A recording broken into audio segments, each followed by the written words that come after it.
Hello friends, welcome back to another reaction video. So दोस्तों, जैसे कि आप सबने देखा ही कि अभी कुछ दिन पहले ही डब्बा and family and madam and जनाब एक पार्टी में गए थे, एंगेजमेंट पार्टी में। मतलब आप ये सोचिए कि कितने सालों के बाद शायद उनको किसी इस पार्टी में हम सब ने स्पॉट किया होगा। और जब उस पार्टी के होस्ट का व्लॉग आया तो आई वाज एक्सपेक्टिंग कि उनके व्लॉग में मैडम और जनाब को काफ़ी फुटेज मिली होगी, उनको काफ़ी इंपॉर्टेंस मिली होगी।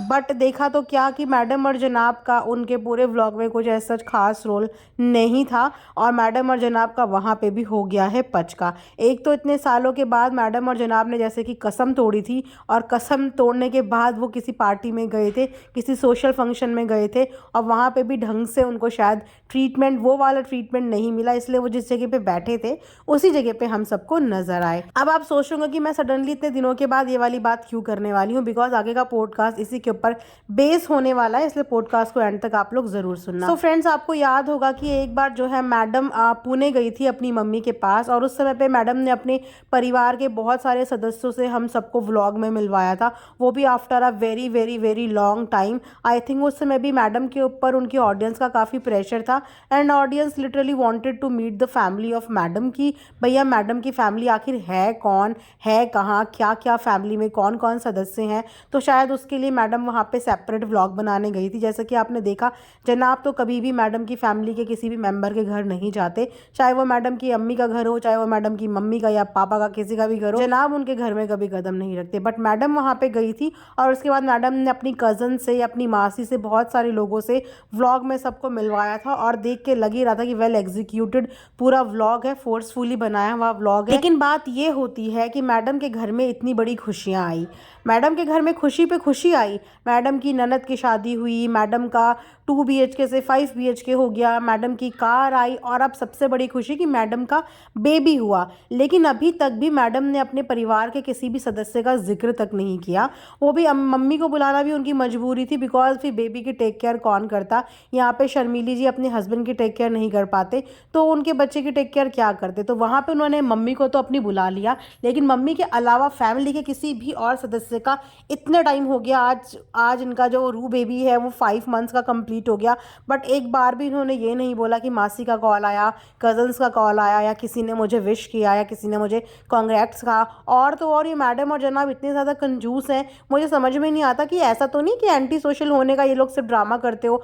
आखिर रीज़न ये हो कि ये लोग कंजूस हो, बिकॉज ये सोचिए कि इनके घर में इतनी सारी खुशियाँ आई हैं, लेकिन इन्होंने कभी भी पार्टी थ्रो नहीं करी। बिकॉज जब हम पार्टी थ्रो करते हैं तो हमें गेस्ट को इन्वाइट करना पड़ता है, वहाँ पे हमारे लगते हैं रोकड़े। तो हो सकता है कि पैसों को बचाने के लिए या अपनी कंजूसी की दुनिया की वजह से ये लोग किसी से हिसाब किताब या किसी से मेल जोल ज़्यादा नहीं रखते। वरना ये सोचिए, ना हाउस वार्मिंग पार्टी हुई, ना बेबी की कोई नामकरण नेमिंग सेरेमनी पार्टी हुई, कुछ भी ऐसा पार्टी नहीं हुई। लेकिन मैडम और जनाब लेके जाते हैं तो अपने मौधा के तीन टपड़ों को सबको साथ में बिठा के अपने कुनबे को लेके पहुंच जाते हैं डिनर के लिए, लेकिन किसी को ना खाने पे बुलाते हैं, ना किसी के घर खाने पे जाते हैं। तो वहीं पे यही वंडर मुझे हो रहा था कि मैडम की फैमिली से एक बार भी किसी ने कॉल करके कुछ भी नहीं बोला, कोई मिलने नहीं आया, जुलने नहीं आया। ऐसा कैसे हो सकता है? जब किसी लड़की के घर में बेबी होता है तो सोचो कि वहाँ पे तो रिश्तेदारों की लाइन लग जाती है कि हर महीने कोई ना कोई आता है, कॉल तो कम से कम आती है, लेकिन यहाँ पे मैडम के पास उनकी मम्मी के अलावा कोई नहीं आया। फिर मुझे सडनली याद आया कि अरे यार, मैं कहाँ बात कर रही हूँ। बिकॉज मैडम अपने जब व्लॉग में एक बार अमृतसर गई थी, जाने कहीं गई थी, जहाँ पे उनकी मम्मी ने कहा था कि वो खुद के भाई से 20 साल बाद मिली हैं। सोचिए, जब मैडम की मम्मी ही अपने भाई से 20 साल बाद मिली हो, तो वहाँ पे हम मैडम से क्या एक्सपेक्ट करेंगे कि ये उन्हें जानती भी होंगी, ऊपर से फिर उनका सेलिब्रिटी वाला रोब। तो हो सकता है इस वजह से थोड़े क्लैशेस होते हों, लेकिन मुझे ऐसा लगता है कि मैडम की मम्मी भी ना कुछ ज़्यादा रिश्ते नातों में बिलीव नहीं रखती, वो अकेले रहने में ज़्यादा बिलीव करती हैं, और यहाँ पे भी कन्वीनियंट के हिसाब से ही मुझे लगता है वो आई हैं। हालांकि यहाँ पे लोग इस एंगल से देख रहे हैं कि मैडम की जो मम्मी है वो मम्मी से ज़्यादा नैनी बन चुकी है, बट मुझे ऐसा लग रहा है कि यहाँ पे उनको काफ़ी ज़्यादा मज़े आ रहे हैं, बिकॉज उन्हें कुछ भी करना नहीं पड़ रहा है। उन्होंने खुद अपने एक व्लॉग में कहा था कि मैं पिप्पी से एक सैंडल मांगती हूँ, पिप्पी मुझे 4 4 स्लीपर ला के देती है।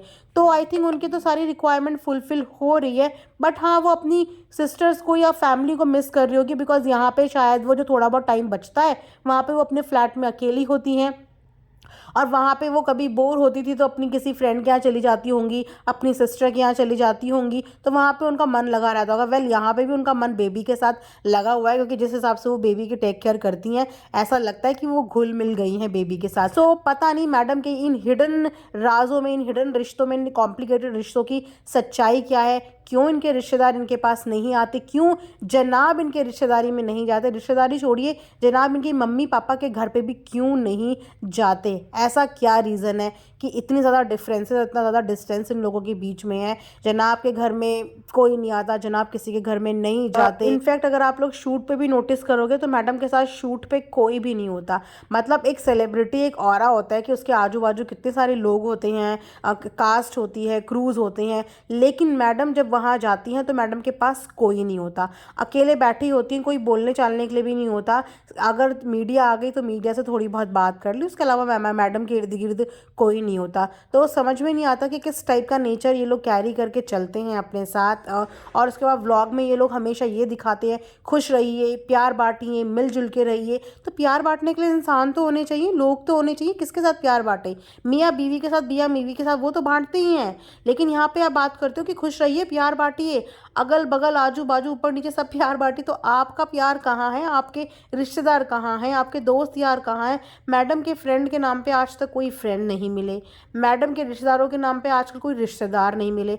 और अब तो ऐसा लगता है कि मैडम अपनी फैमिली से भी धीरे धीरे दूर होती चली जा रही है, बिकॉज उनके बीच में भी डिफरेंसेस आराम से नज़र आ रहे हैं कि बहुत सारी चीज़ें ऐसी होती जहाँ पे फैमिली होनी चाहिए बट वहाँ पे फैमिली नज़र नहीं आती। अब अगर जनाब की ही परफॉर्मेंस की बात कर लें तो एक दो परफॉर्मेंस तक तो फैमिली ने सबने बैठ के साथ में देखा, लेकिन उसके बाद धीरे धीरे सब गायब होते चले गए, अपने अपने काम में बिजी हो गए और मैडम को और जनाब को इतनी इंपॉर्टेंस नहीं दी। वैसे 5 BHK कंप्लीट बन चुका है, लेकिन उस 5 BHK में भी आज भी जनाब के पापा का जो खाना है वो नीचे से आता है। मैडम के पास बढ़िया हाउस हेल्प है, मैडम के पास कुक्स हैं, मैडम खुद में एक बहुत बड़ी कुक है। जैसे कि मैडम को तेलम तेल बनाने का इतना शौक है, तो क्या मैडम अपने ससुर के लिए, अपने फादर इन लॉ के लिए नॉर्मल सब्जी और रोटी और खाना नहीं बना सकती? क्योंकि हर बार हमने नोटिस किया है कि उनके जो फादर हैं उनका खाना हमेशा नीचे से आता है, अम्मी ही उनका खाना ऊपर लेके आती है। तो ये किस तरीके का डिवाइड चल रहा है, डिवीज़न चल रहा है इनके घर में ना, जो बिल्कुल मेरी सोच से परे है। मैडम के फादर अकेले ऊपर रहते हैं और मैडम की मम्मी अकेली नीचे रहती हैं। कोई भी रिलेटिव आए, कोई भी कुछ आए, मैडम के घर में नहीं एंट्री हो सकती अनटिल अनलेस कि मैडम एक व्लॉग बनाने के लिए शूट करने वाली हैं और डिनर पे बुलाने वाली हैं। उसके अलावा ये लोग कभी प्यार से बैठे हुए हैंग आउट करते हुए, चिल करते हुए कभी नज़र नहीं आते। बस दिखता है कि भाई व्लॉग के लिए आए हैं, 2-4 बातें करी हैं, उसके बाद चले गए हैं। उसके बाद टीज़ा के बर्थडे में एक स्टोरी पोस्ट हो जाती है कि हैप्पी बर्थडे बेटा, लेकिन बेटा वाला रिस्पॉन्सिबिलिटी कहाँ है? वो बेटों की, बेटे वाली रिस्पॉन्सिबिलिटी कहाँ है? आज तक कभी नहीं देखा कि मैडम और जनाब ने इन बच्चों को कभी उनकी स्टडीज़ के लिए गाइड किया हो, कभी उनसे पूछा भी हो कि तुम्हारी स्टडी कैसी चल रही है, कभी उनके प्रोजेक्ट्स भी देखे हों, कभी उनका काम भी चेक किया हो, कभी उनके स्कूल भी गए हों, कभी उनकी किसी पेरेंट मीटिंग में भी गए हों। मतलब स्टडीज़ से रिलेटेड कोई भी चीज़ उन लोगों ने कभी भी उन बच्चों से नहीं पूछी। हाँ, जब उन्हें गिफ्ट्स देने होंगे तो उन बच्चों को उनकी एज से बढ़कर गिफ्ट दिए हैं, लेकिन उनके स्टडीज़ के बारे में कभी नहीं पूछा कि तुम्हें आगे फ्यूचर में क्या करना है। एक काउंसलिंग होती है जो पेरेंट्स हमेशा से बच्चों को छोटे से ही देते हुए चलते हैं, और वो बच्चे 10th 11th में आ चुके हैं। आई थिंक ये बहुत हाई टाइम है उन्हें सही गाइडेंस देने का, सही काउंसलिंग देने का, लेकिन उसके नाम पे भी मैडम और जनाब बच्चों को कभी भी काउंसिल करते हुए नज़र नहीं आते कि उनको कुछ सही तरीके की गाइडेंस वो दें। मतलब सिर्फ ऊपर रहते हैं, अपना रूम जाने और अपने आप जाने, फैमिली के किसी मेंबर से कोई लेना देना नहीं। हाँ, लेकिन कंटेंट में हमेशा राजा बेटा बनना है और बढ़िया बहू बनना है। तो मुझे समझ में नहीं आ रहा कि ये इस फैमिली में पूरा मैटर चल क्या रहा है और इतना झूठ का जहान ये क्यों है। मतलब एक का झूठ का जहान, एक की कंजूसी की दुनिया। खैर जो भी होगा, आने वाले व्लॉग में बोलते हैं ना, टाइम के साथ साथ चीज़ें धीरे धीरे पता चली जाती हैं।